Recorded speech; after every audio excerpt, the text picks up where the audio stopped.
wonder where to look, everybody always wonders where to look. Where should I look? You can look wherever you want. Yeah, you look at me. You can look at the camera every now and then. It's all right. Real Estate for Real. I am Eric Pettigo. We appreciate everybody tuning in as always. And today I have an old friend of mine joining me, Evan Hart. How are you, sir? I'm doing great, Eric. Thanks all right. for having me, man. And for those who don't know, you're an appraiser. Correct. Right. So, I just have to start by asking, why do you hate realtors? I don't hate realtors. I know you don't, buddy. I'm just kidding. That's why why I wanted to have you on here, to get the perspective of an appraiser. Mm-hmm. Yeah. Right. Because absolutely. If appraisers and realtors never speak, that means things are going smooth. Correct.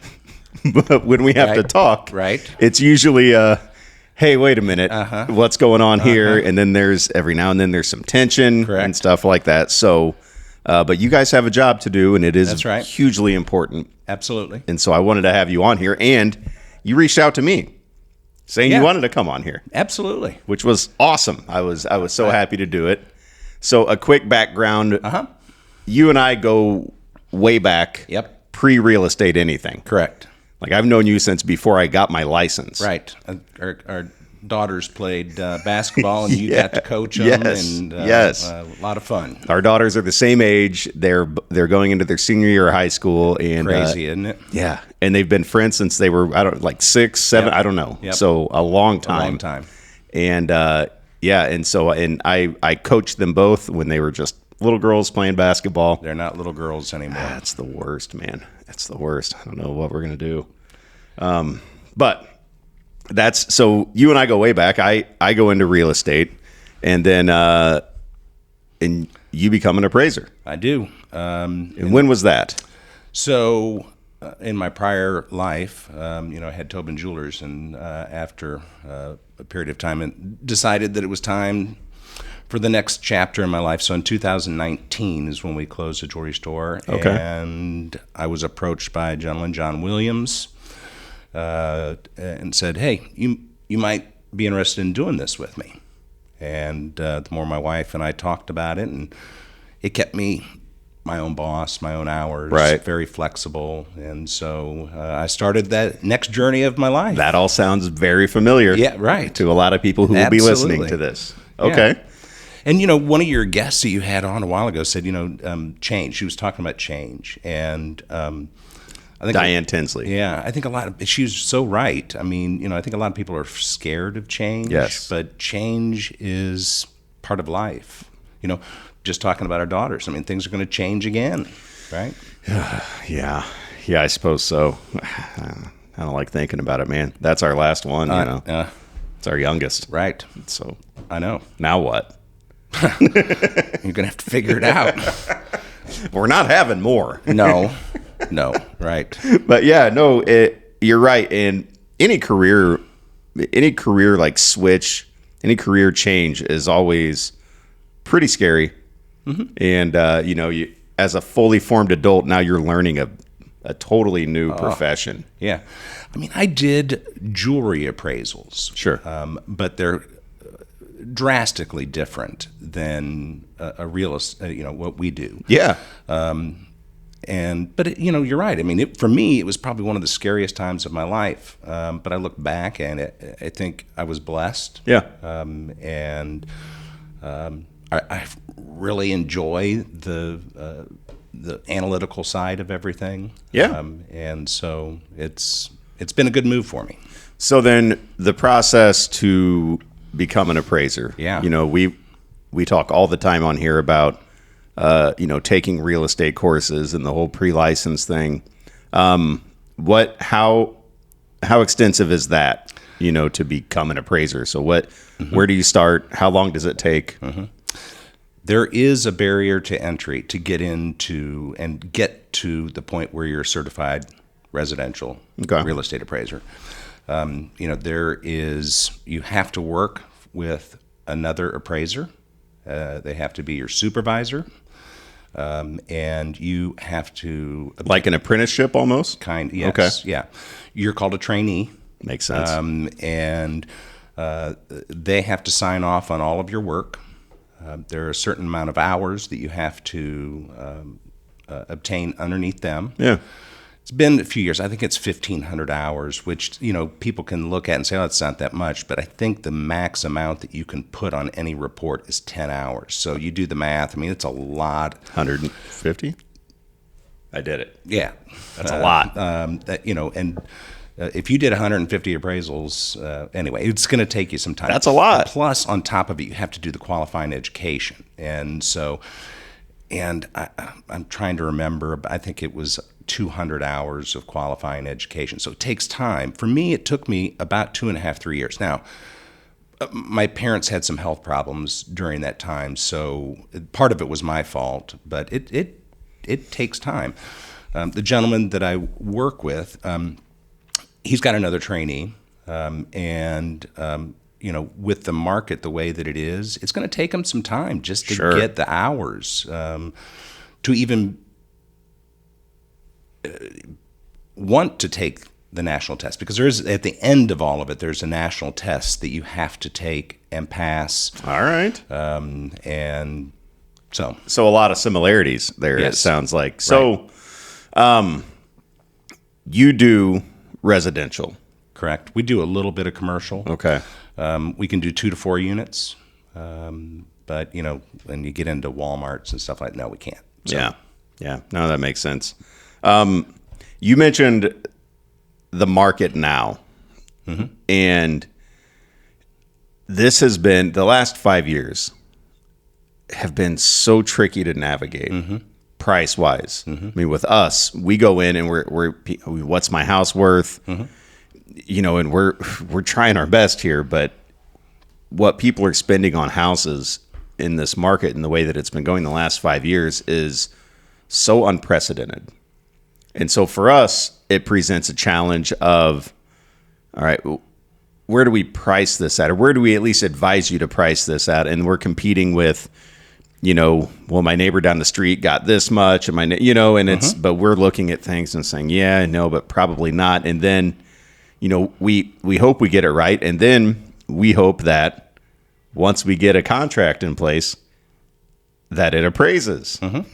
So that's the next part. And it's like, how is this going to appraise? Because we're looking at comps, and we put a house on the market and it gets bid up $50,000. Right. And it still has to appraise. Right. And so how did you guys adjust to when prices went from, your normal appreciation, your normal incline year to year, and then right after COVID, when the 2% interest rates were out there and everything went right? How did you guys adjust to that and not kill every deal you came across? Right. So the first thing I would tell you is we have a different perspective. Okay. Ours is all going to be data driven. And so that data is really important. We can't make stuff up. Right.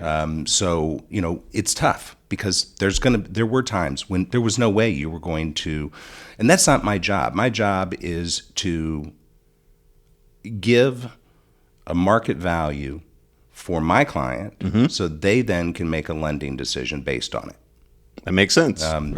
And so we don't necessarily worry about, a lot of people, they just hit prices. No, we have to have data to be able to justify or to, say, yes, it's worth this. Of course, yeah. So when we don't have data, that's tough, okay? And, there's going to be short appraisals because of that. But, right now, there's data, but it's not a lot of data. Yeah. But there is some now. Yes. Now in 2021 and 2022, there wasn't any. None. So how did that work? Well, you guys had to have, and I've always been so curious about that is when there was that huge spike. Yep. When you looked a year ago, the same house, the same area was selling, sold for $75,000 less. Mm-hmm. But now, we put it on the market we had 16 offers, right, and all of them were right around this. Like, how do? Yeah, there's no data that can be applied, right? No, there's nothing. And if somebody was coming in and paying cash for it, that's fine. But sure, they're going to a bank. They're wanting to use the bank's money to buy a house, and then the bank wants to make sure that if something happens, and we are left with this, you're left holding the bag. Yeah. What's it going to cost? What are we going to get back for it? Right. So, my job is for my client. Yeah, and it's so in a sense, then it's to say, this is at this price at this moment in time. Fine. Yes. Right. And the other thing is that we're using data that is in the past. Mm-hmm. Right now, if we want to use things that are in the last 5 to 6 months, we can go back a year.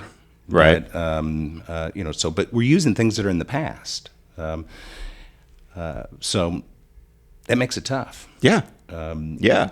What else can you? I mean, that's what we're using too. Yes. That's all we can do. Right. That's the only point of reference we have is what's been done before, and it makes it tricky for, getting things to happen that have never been done. Right. So it makes it tough. Yes. But I'm always curious to how, just specifically in that time frame, how you guys were able to adjust and do your job, knowing that everything is so data driven, like you said. Yeah. Because there had to have been a part of that got applied that said, okay, well, what happened a year ago was then. This is a totally different market. Correct. So when I started, that was kind of during that same period. Yeah. Okay. And it was crazy. I was like, holy cow. And then the rates went up and everything changed. Mm-hmm. So within that time, and then now the market's kind of crazy again as far as what everything's selling for. I just want to hit on one other thing. There are certain things that we are required to do through Fannie and Freddie. Okay? Yeah, and I wanted to get you text me that. I definitely want to dig into that. And one of the things that they're really big on right now is they want to know about market condition. They want to know about should there be quoted time adjustment. The great thing about computers anymore is we can analyze all of that data pretty easily. Yeah. And we can show them, yes, there is an adjustment, or no, there is an adjustment.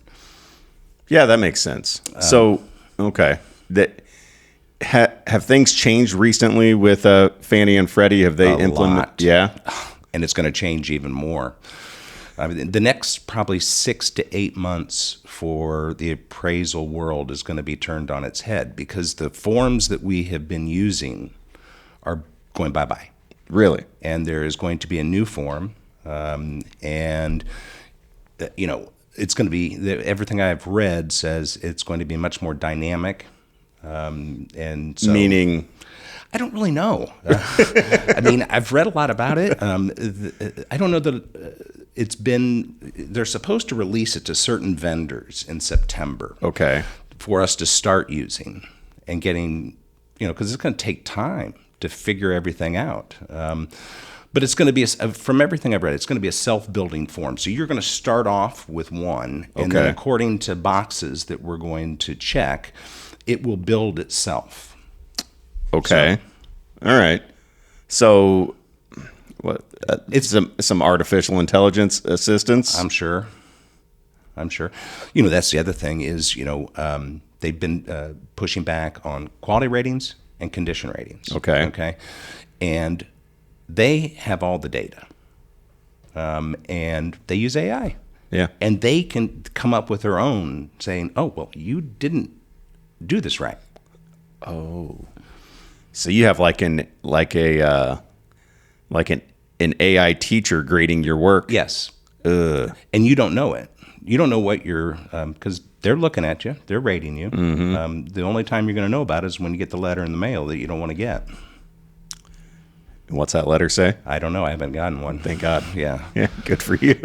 But it's changing a lot, Eric. I mean, it's changing a lot. But like I said earlier, change, I mean, it's inevitable. Yes. But when when something happens where it feels like a total overhaul of how you do your job, implementing some changes here and there. But if you're saying we're starting with all new form, that's so now you have to learn how to do that and what they want from you. And this is all Fannie and Freddie driven. Correct. Yes. Yeah. I know. And, in talking to John, who I work with, he said, I think it was 2008, 2010, when the new 1004 form came into effect. And he said, it took a long time because, you have to adjust. And it takes time to do that. We're under time constraints to get things done. Right. So, it's kind of learning on the run. But that's okay. I mean, for me, it's okay. I mean, I don't have a choice. I mean, no, right. It has to be okay. Yeah, and so I'll take some classes on it, and learn how to do it and adjust with the times. Right. Okay. Absolutely. Yeah. No, that's that's what we all have to do, and some people are a little more resistant to that than others. But there's always tweaks. I use a program called Total. Okay. All right. That means nothing to you guys. No, but I like learning about things. So and they have a mobile total, and I use it. Okay. They have a sketching, measuring tool within it.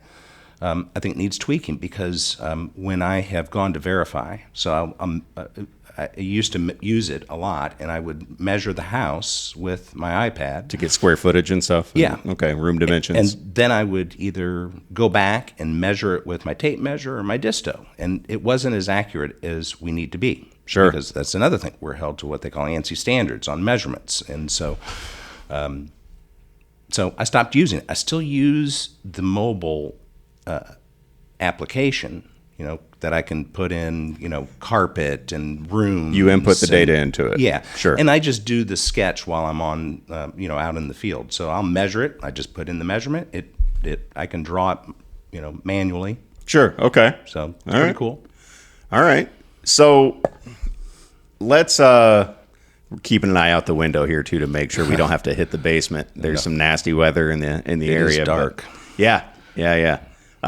But let's for the people who don't know how this works. So, what we do as agents, we put a deal together, we send the contract off to the lender, and they say, "Got it. I'll get the appraisal ordered." And then on our end, we wait. Right. So on your end, Yep. How does that land on your desk?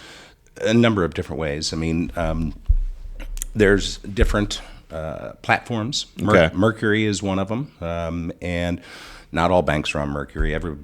Some of them use appraisal management companies. Some of them do it internally themselves. But for instance, if it was in Mercury, it comes through Mercury. It notifies me. I have to accept it or decline it. Based on the fee that they want to pay. Although we have it all listed within Mercury, they give me a due date. Sometimes that's acceptable. Sometimes it's not. And then we submit our report back through that portal. Okay. And so that's what it is, right? It goes to, because correct me if I'm wrong, but banks can't hand select which appraiser goes and does which appraisal, correct? Yes. They have to kind of put it out there into like a portal. Well, ideally the way it works is you have what they call a list. Sure. So you go and get your name, you have to present a resume, work that you've done in the past to prospective clients, and they say yeah or no, and then they put you're on that list. So then you're okay. Just boom boom, just goes down the list. That's the way it's supposed to work. All right, and in an effort to keep things kind of on the up and up, right? So right, so that it's not I'm going to call my good friend that yeah. So that makes sense. All right, so. And then you get it on your end. It's here's the property. Yep. Here's what it pays, and here's when we need it done by. Correct. Right. Right. And then you accept or decline, or accept with conditions. What do you mean? I want a higher fee. I want a different due date. And they're going to ask why. Well, it's complex property. It's a rural property. It's going to it's in Jacksonville. It's in Lincoln. Oh yeah. Yeah. Okay. That makes sense. So, And then in that instance, it gets kicked back to them, and they have to decide. Right. They say, okay, fine. Okay. Or no, we're going to go on. We're going to go down the list and see Yeah. if we can get somebody to do. Okay. Right. All right. And so then you go. You got to make sure you hit that due date. And typically, how far out are those due dates? Well, I'll tell you. A couple of years ago, it was 2 to 3 weeks. Right. But that's because, there was a period when between John and I mean, we would have 60 to 70 orders between the two of us constantly for like 6 or 8 months. I mean, it was crazy. Oof. But now it's about 7 days. 7 days? Yeah. Okay. And that's 10 days. That's doable? Oh, yeah. All right. So your normal in town, let's say, just a 3-2 ranch with a basement, maybe 3,000 total square feet. How long does that take you on site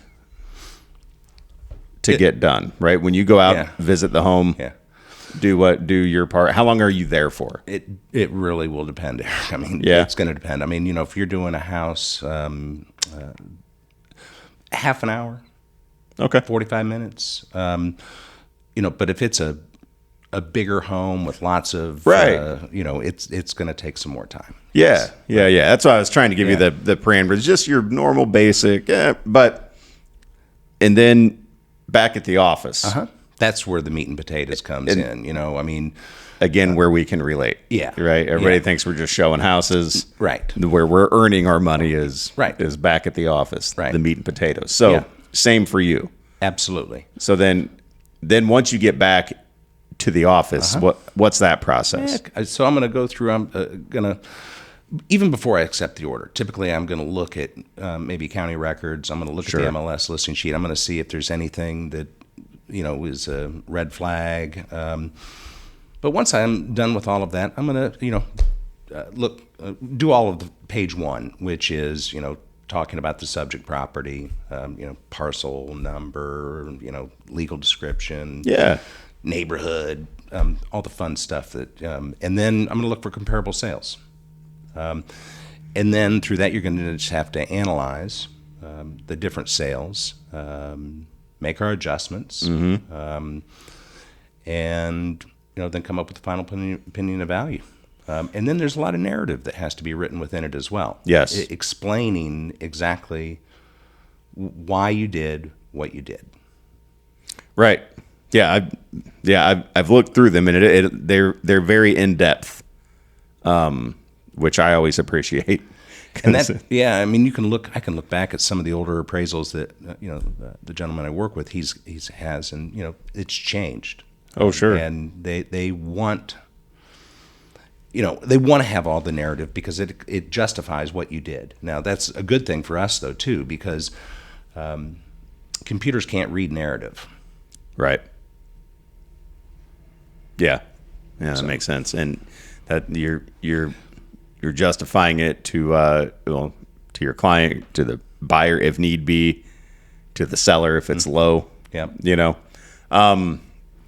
So when you're looking for comps, do you have direct access to the MLS? Oh yeah, absolutely. I'm on it all the time. Yeah, every day. Yeah. So I mean, that's where our data comes from. The MLS from CAR. Right.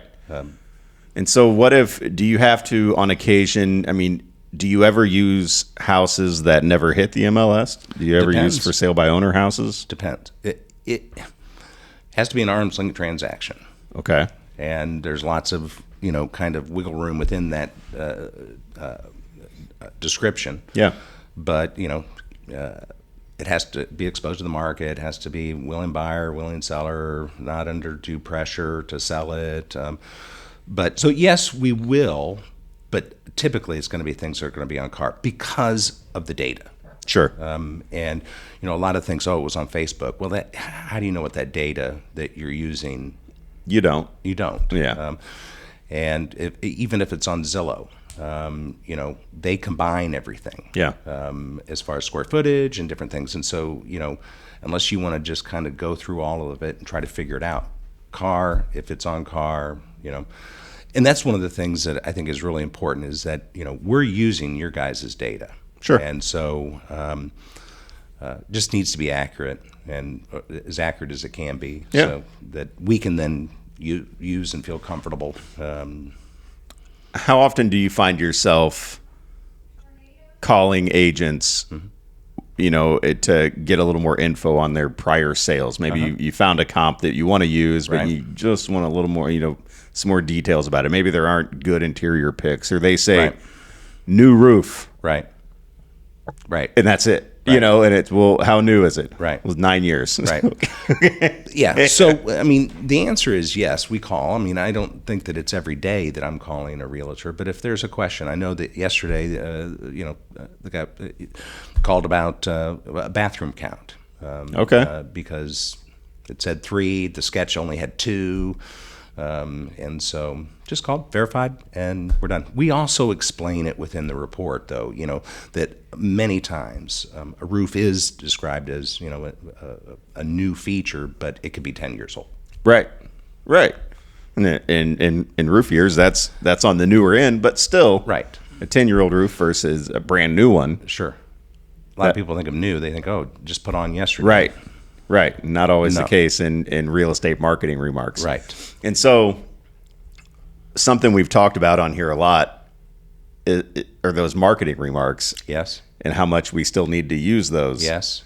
When really everybody's looking for certain features, Sure. Age of mechanicals, all that stuff. Sure. And, kind of updates. But we just do these big, long, descriptive. Sure. I use that every day, though.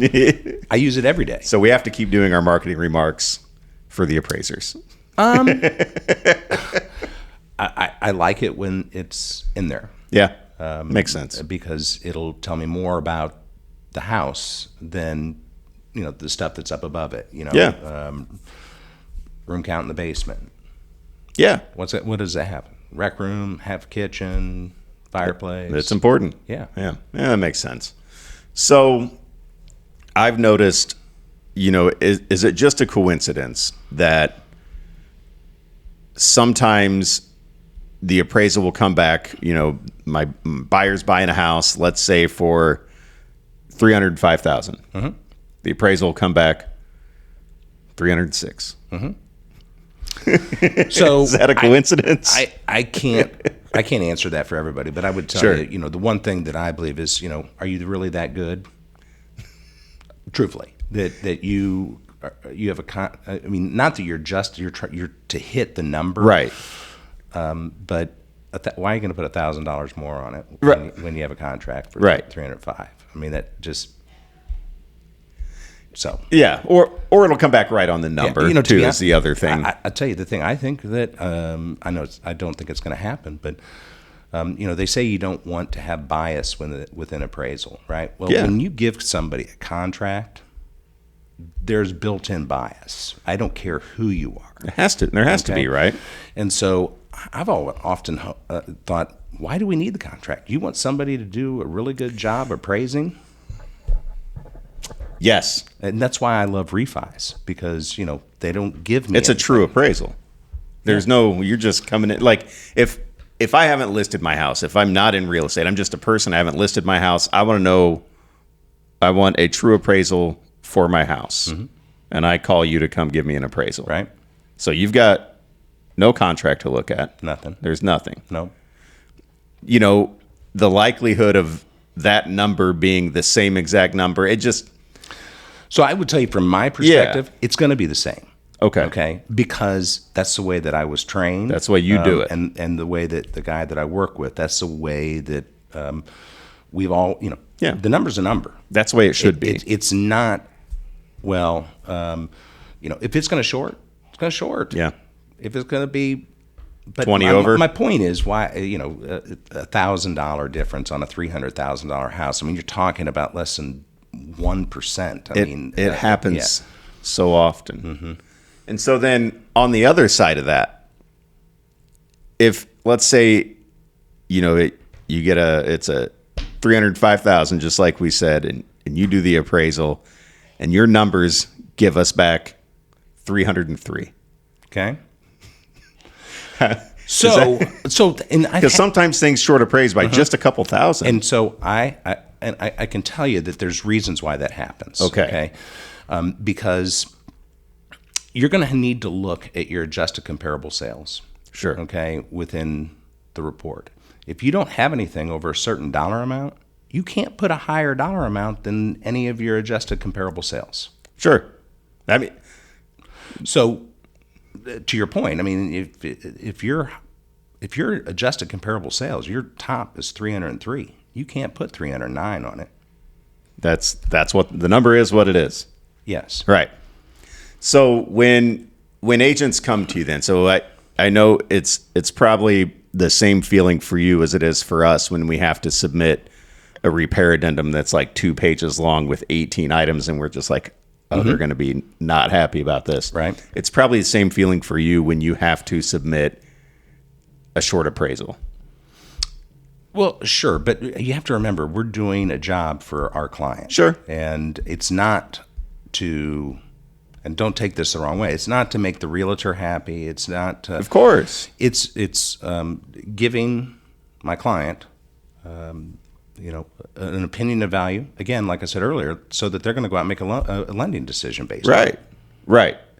But I mean, and you're not trying to upset anybody, obviously, nothing like that, but nobody wants to deliver bad news. Right. It just is on a personal level. No one wants to deliver. So when you say, do we call realtors? I would tell you most of the time, not every time, but most of the time, we'll call the realtor and say, hey, okay, what'd you use to get to this? I mean, right. If there's something, and, maybe we missed something. Sure.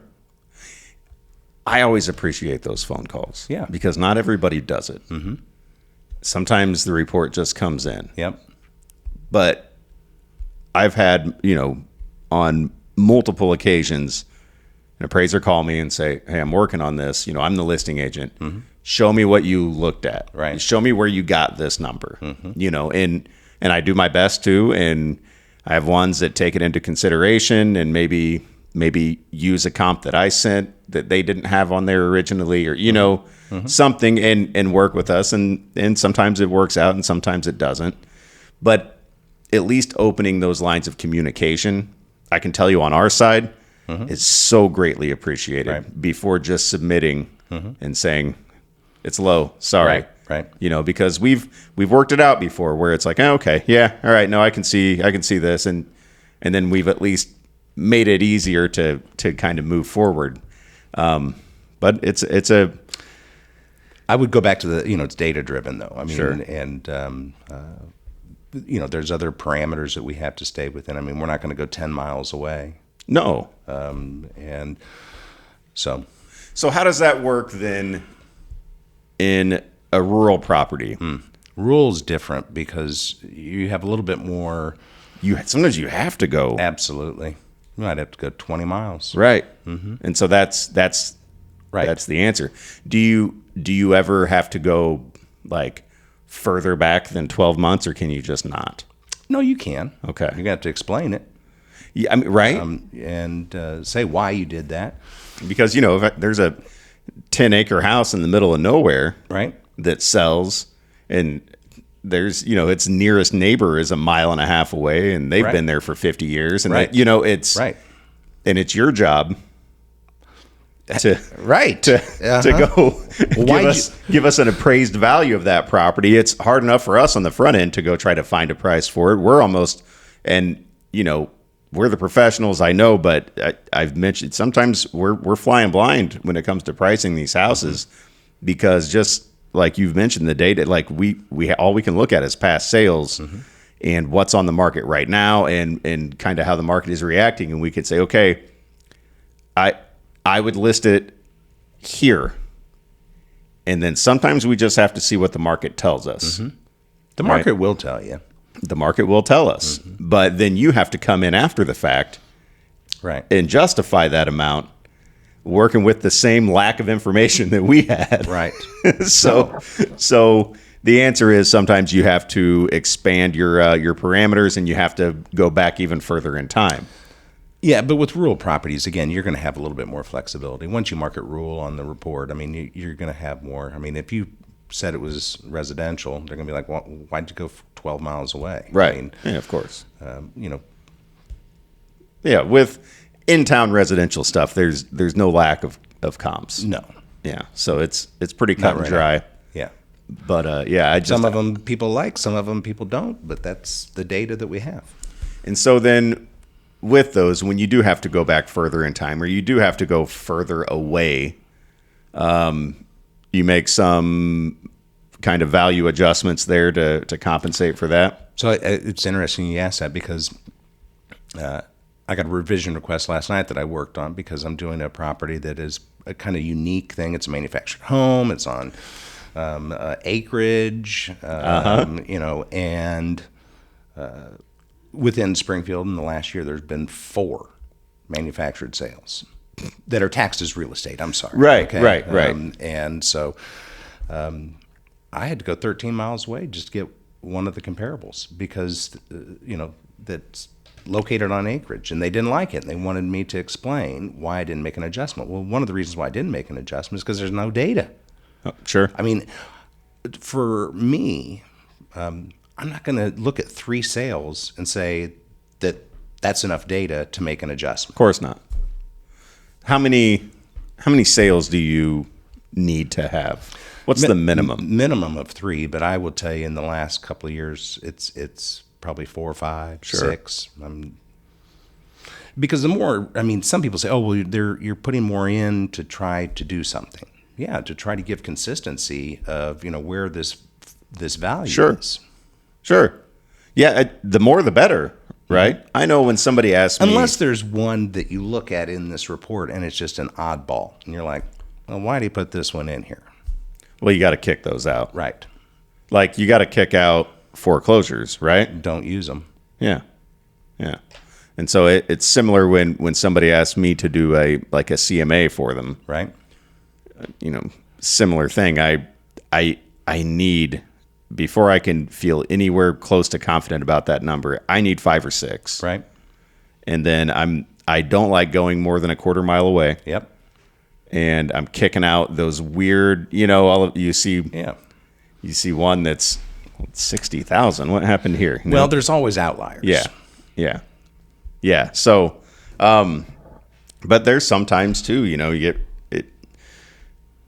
you'll get an appraisal back and look at it. Why did they use this one? Right. That's a weird thing. But in that instance, I'll always pick up the phone. Mm-hmm.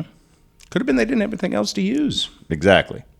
Yeah, exactly. I mean, we can't make up the data and make up all the stuff. I mean, we have to use what's out there. And so how do you react then when you do have to submit a short appraisal and you get that call from the listing agent? Because they're always, what I learned early in my career, and I'm sorry I cut off your answer, but no worries. What I learned early in my career, because I was a little more gung-ho back then, you know, right? And so I get a short appraisal and I call. And I'm a pretty laid-back guy in general, but yeah, definitely approaching it from a more of a combative standpoint than a help me understand standpoint. Right? Got me nowhere. Of course. But when I call as I understand you're a professional doing your job and you know your job better than I know your job. So I have to call because here's this. So here's what I was looking at. You know, what were you looking at? And kind of breaking down those walls, because I feel like the first reaction of a realtor, of a listing agent, when they get when their property gets short appraised, is to, bow up and call and kind of maybe approach it the wrong way. And then for you guys, it's like, hey, what? Well, listen, I mean, if that conversation happens before it's submitted or even after it's submitted, sure, they can go back to our clients and say, hey, listen, would you have them look at this, this, and this? And we can address that. Right. And we can say, this wasn't used for this reason. This wasn't used for this reason. This one, oh, okay, I think I might be able to use this one. Yeah, okay. So you're open you're open to that conversation and potentially making an adjustment if it's warranted. If it's warranted. Yeah. Right. So have you done that? I've taken a comparable out. Okay. I don't know. I probably have. I just don't remember. Yeah, right. You've done a lot. So. Yeah. Something I've always wondered too, and this is why this is fun for me, because I always wonder about how everybody else does their job, and all of our jobs are kind of intertwined a little bit, and we all need each other. We've talked about contracts before. So when you see the contract and you see that there is a built-in $30,000 appraisal gap. Yep. Does that have any effect on anything? No. Okay. I'm still going to do my job. Yeah. And tell you what the market value, my final opinion of value is. Yeah. I mean, that makes sense, because I always wondered, like, okay, if you're throwing that in there, you're almost saying it's going to short appraise. It's going to short appraise. Right? Yeah. And so. But they know that. Yeah. Yeah. And sometimes they don't, but it's like throwing that in there almost, I don't know. I always felt like it makes it more, not that worried about it if it does short appraise. Like, I always feel like, and I don't know if I'm correct, that I know you guys do your job and it's data driven, but if you can make it work, you're going to make it work. Right? If you can, so. But if you can see, like, they're going to pay for it anyway. If it doesn't, I mean, and you're probably the wrong person to ask, because you're right. You do your job the way you do your job, no matter what. Correct. Which is the way it should be done. Yes. Right. So, and I can't speak to what other people do. Of course not. I mean, of course not. But like I said earlier, I mean, the final opinion value, market value that I'm going to put on to any appraisal, it's going to be the same regardless. No matter what. Yeah. I mean, it's because it's all based on data. There is subjectivity within it. Sure. But it's all based on data. That subjectivity is interesting. So you're talking about like condition rating. Right. Condition rating. Mm-hmm. So let's get into that a little bit, because again, but I'm basing it on data. Right. And I'm basing it on pictures that you guys have provided, so. Yeah, that are heavily, our photographers do a great job. Listen, I've looked at pictures, and then I've been into a home, and I'm like, whew, this looks a little different. Yes. That happens a lot. See, the photographer I use does a phenomenal job, I think, of giving you very real, like, true images. They're nice. They're really nice, but I don't feel like anybody ever walks into any of my listings and is disappointed because the pictures they saw. Right. That's good. Were not a true representation of the house they're walking into. Right. And that happens sometimes, because I show houses and people walk in and they go, oh, yeah, this looked a lot better in pictures. Mm-hmm. Yep. You never want that. Yeah, but that's marketing. It is. But it's almost to an extent a disservice, because the last thing you want is somebody walking through the door and being disappointed. Right off the bat. I agree. Yeah. So I like the very true to life, and that makes it easier for you guys. Yeah. I mean, yes. Because, but that's what we're given. Right. And so the subjectivity part of it. I mean, if there are two houses, same neighborhood, and maybe the houses in that neighborhood are 30 to 40 years old. Okay. Right? Because it's very common around here. Right. And one house, I mean, the virtually similar floor plans and square footage and bedroom, bathrooms, but one of them is still in the 80s. Right. And the other one has been totally updated. Right. There can be like $100,000 variance in price on that, just based on those updates. Correct. Right. So for you, do you have to go in and individually say, okay, well, quartz countertop is worth X amount? If I was doing that, I would never get done making adjustments. Sure. Okay. So it has to be more of a general overall. I mean, people say new roof. Right. Okay. How am I going to depreciate a roof? How are you? And then I'm going to do it to the next one. Yeah. And the next one, the HVAC system. I always say, people get a new furnace when the furnace goes out. They get a new roof when their roof starts leaking. Sure. Those are, just a cost associated with home ownership. Yes. Yeah. So we're not going to make adjustments for that, but overall condition. And that's one of the things we do all the time. We're just looking at, what is that adjustment? Yeah. And so we're constantly, and it's tough in Springfield because, unless you have a bunch of paired sales, it becomes somewhat difficult to come up with that adjustment. I'm sure. Not impossible, but so constantly looking at that, trying to make sure that it's accurate and that part's got to be tough.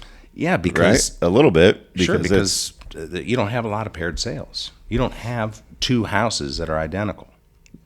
You get into a lot of neighborhoods in Springfield, and there's a lot of different styles. Well, unfortunately, some of the newer ones now, you do have some identical houses. Yes. Yeah. Right. Yeah. Yeah. New construction's crazy right now, especially. But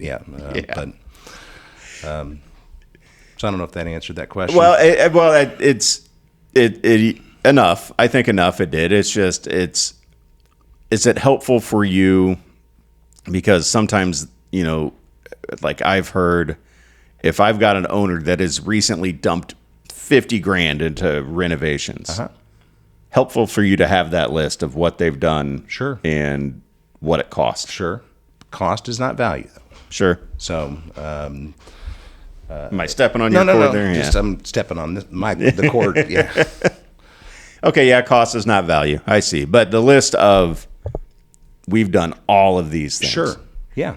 And is for you guys, that's going to be real. I mean, it's going to be important to me too, to know what was done so I can base my condition rating or quality rating or whatever. But it's really more of a marketing thing for you guys, that this person's coming in and they know that the kitchen's been redone. They put down, the HVAC system's been replaced. The water heater's been replaced, Yeah, no, that makes sense. Right now, how busy kind of are you? What's your normal week look like right now? How many appraisals are you out doing? It kind of ebbing and flowing. Yeah. I will tell you, the last probably 2 months, I've had plenty of work. Good. Prior to that, it was a little dry, but I mean, there's just not a lot. I mean, you look at the pending sales in Sangamon County, and then you look at the number from my perspective. You look at the number of appraisers that are out there, and you can do the math. How many appraisers are there out there? Do you know? I'd have to look at 25, 30. Okay, I could be off on that, but you can get on my department and it shows you all of them in Sangamon County. You know how many realtors we have in this area? I have a lot. I just found out a couple weeks ago, about 750. That's crazy. Yeah. That's crazy. Yeah. How many homes were sold last year in Springfield? That's a great question. More than 750. Right. Another thing I wonder about, right? So let's say we have a really hot property. Mm-hmm. Like for instance, I'll use a house in New Berlin that I sold last year. So I sell a house in New Berlin, and it's right in the middle of town, and it's an older house. And when I looked up comps for this, there were sales, but there was nothing like this house. This was an outlier. Okay. And I knew it was on an acre lot in the middle of town, in-ground pool, it was a big ranch, totally updated with a nice finished basement. This house was pristine and right in the middle of town. Right. It made no sense. Yep. And so the highest sale I saw was $225, $230 at that point. We listed at $280 because we knew that this was just far and above anything. We had in 2 days on the market over 40 showings, and and we had 17 offers, and it got bid up to I think 325,000. Okay. And we had multiple offers in that same range. It wasn't just one crazy person. And so when something like that hits your desk, is there a way to account for the fact that, okay, this number is crazy. However, we had all these offers and multiple people willing to pay this amount. Mm-hmm. Is that something that you guys can take into account? I know we've talked about everything being data driven, but isn't that's kind of data too, right? The fact that in this current market, multiple people, able and capable buyers were willing to pay this much. Mm-hmm. Is that something you guys can look at and take into account? Well, I guess the first thing I'm going to say is that, if a lot of times when that happens, we'll call the realtor. We'll find out, okay, well, it had 13 offers. Right. And we're going to talk about that within the report. We can't just make up stuff. Sure. Fannie and Freddie tell us that the most weight of any approach is the sales comparison approach. So we have to use sales. Sure. And can't just make up something. So, for instance, I don't know what they did as far as the appraisal on that particular property in New Waived Berlin. it, so I don't know what it even came in. Got it. Okay, so they waived the appraisal. Yeah. Okay, got it. But I was just using that as an example of what can happen in this market right now when there's an unprecedented number that happens. And I get what you're saying. We still have to justify it from the sales comparison approach. And so it has to be from sales. Now, in a case like that, you're in New Berlin, you're going to have limited sales. You might have to go outside of New Berlin to look for something that is truly comparable, that has been updated, that has got an in-ground pool. And then they're going to say, well, does it conform to the neighborhood? Yeah, I mean, you can go back in time, you can talk about it and say, listen, yes, there's just not been anything that's been on the market. There are other sales that have occurred in the last 5 years that had an in-ground pool, had been updated. So, yes, it does conform to the neighborhood. Okay. Yeah. So I've always, and I know between realtors sometimes if something like that happens, we say, okay, make sure to let the appraiser know that there were this many offers and there was this long on the market. But there's not too much you can do with that information. What's that word? Other than have it. Right. You can't apply it. No, there's not a spot you can input that information to. It's just the market that we're in. Right. And so, do you ever? I mean, if you could make changes to your profession, would you be able to, to your industry? Would you be? I don't know. Would you want to maybe add some of those freedoms of taking into account situations like that? I'm not the one that's funding all of these. Right. So that's not going to be a decision because it's not my money. Sure. Sure. So there are certain rules that we have to live by. And I get your point. And I agree with you. The market dictates. Doesn't it? Right. And especially right now, when you list a house for $300,000, it sells for $350,000. Yeah. Okay? I get it. Okay, that market is saying, I need a home, I need a place to move to. Yes. And if they have cash, great. But if they're wanting to go somewhere else and use somebody else's money to buy the home, that person wants to make sure that it's worth it. Yeah. Yeah. No, of course. Of course.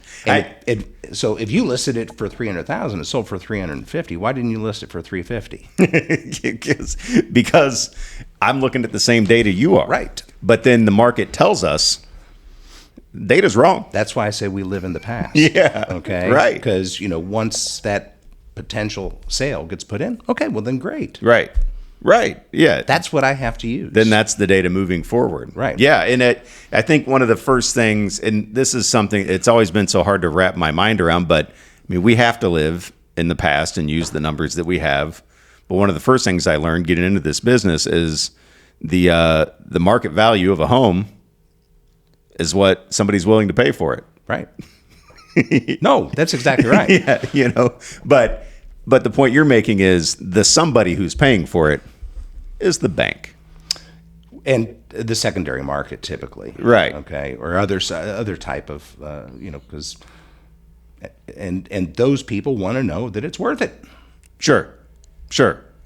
And so then could we not push back in that scenario though and say, well, there are 16 people wanting this for this amount, so doesn't that tell us that it is worth it? Is it a closed sale? I'm just, I get your point. You know what I mean? Right. I completely understand. It makes it hard. I think for me, it makes it hard for you guys because these are like real time situations that we're working with, but the information we have is behind us to use, and it's not reflective of what's in front of us right now. And it makes it tough. Yeah, that's what I have to use. And it makes you guys the bad guys, I think, sometimes. That's okay. I don't take it that way. I mean, you guys are doing your job. Right. And I'm just doing my job. And sometimes that happens. If somebody wants to think I'm the bad guy, okay. But I'm doing my job. Yes. And you may not like what I'm telling you.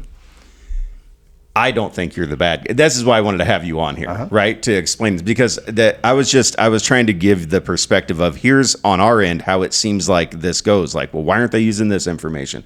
Why aren't they using that information? So this has been, I think, a really, really good thing to have you in and just say, this is just how I have to do my job, right? You're not trying to kill anyone's deals. That's why I said, why do you hate realtors? It's a joke. Obviously, you don't. You and I have been friends a long time. One of my best friends is Ben Call, right? Yeah, exactly. And so you're just doing your job. And these are the parameters of your job. Right. In the same way, we are not supposed to step outside the parameters of how we do our job. Right. Either are you. Right.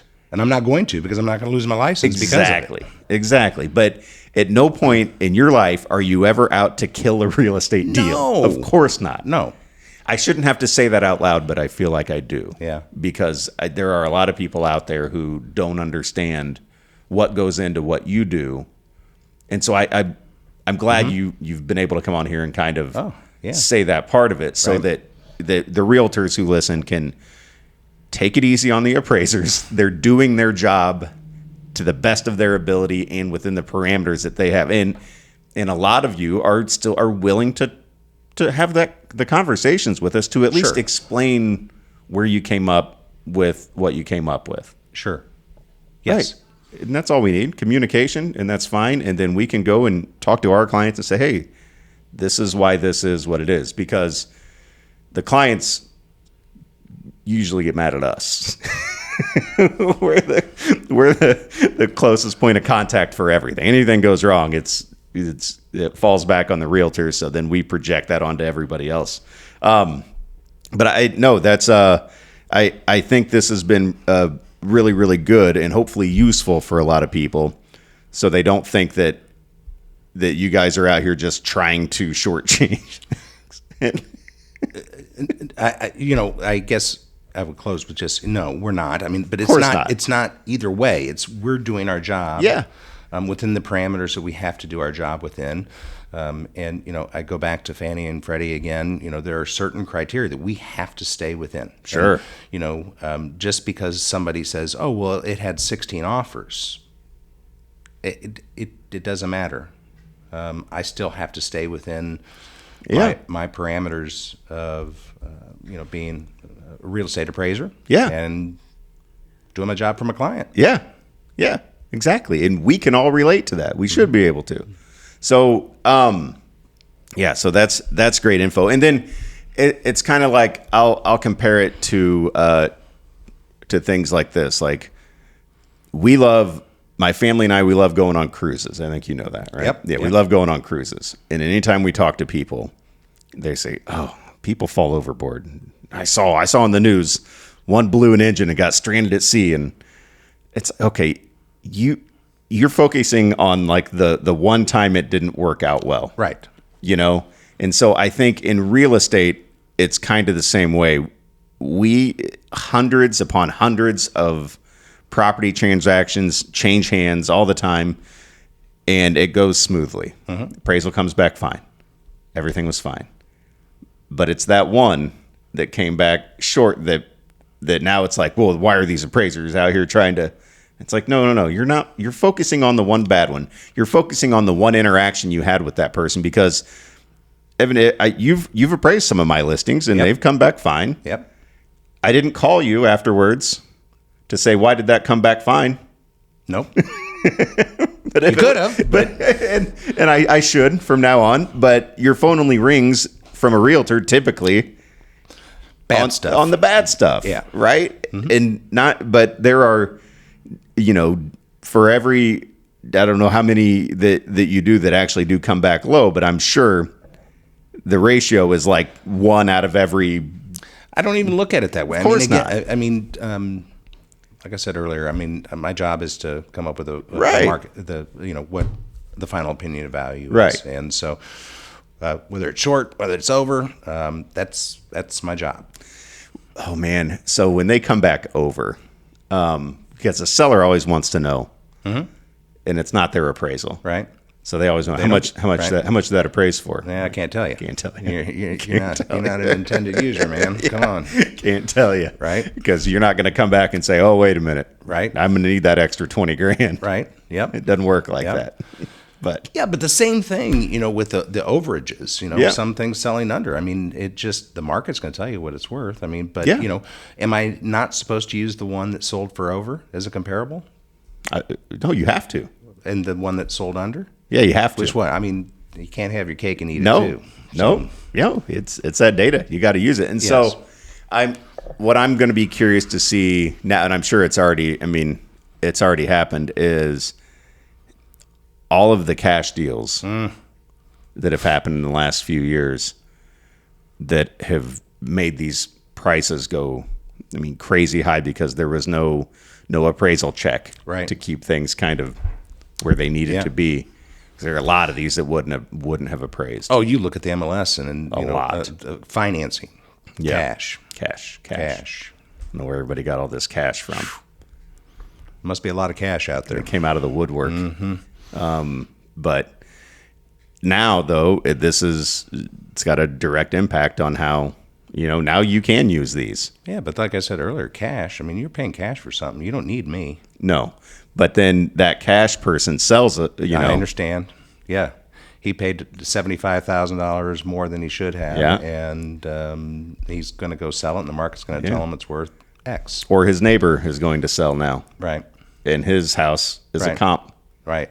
And then it's on the market for 30 days. Yep. It's like, well, yeah.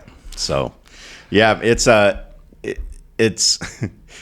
I'm glad that we have appraisers like you out there doing what you do. I think it's hugely important. There needs to be a bit of a balance in everything. We're doing our best out there to price things, but we don't make the offers. Right. So we write them for our clients, but it's their money. Correct. And I always say anytime a client, what should we offer? It's easier for me to spend your money. That's what I always tell them. It's easy for me to spend your money. This is your money. Correct. What are you comfortable? So it's there. I don't think you should go higher than this. That's my opinion, but it's your money. Mm-hmm. So, there needs to be, and it's really the bank's money. And then but it's, we need to have, we all create kind of a balance to this. Right. So, again, that's your job. Yeah. And I have a job too. Yes. And it's not that same job. No, it's different. Yeah. Evan, we're going to shut this down. We didn't blow away today. Still dark. Yeah, still a little dark, still a little breezy out there, but no sirens have gone off, so I don't want to tempt fate anymore. Yeah. So, well, thanks for having me, Eric. Man, thanks for coming on. It was a great time, man. I think this was really, really, I think it's going to be really beneficial for people to hear a conversation like this. Good. And if anybody needs your services, screams at me. Yeah. I'm just joking. Thanks, man. All right. Thanks, Evan.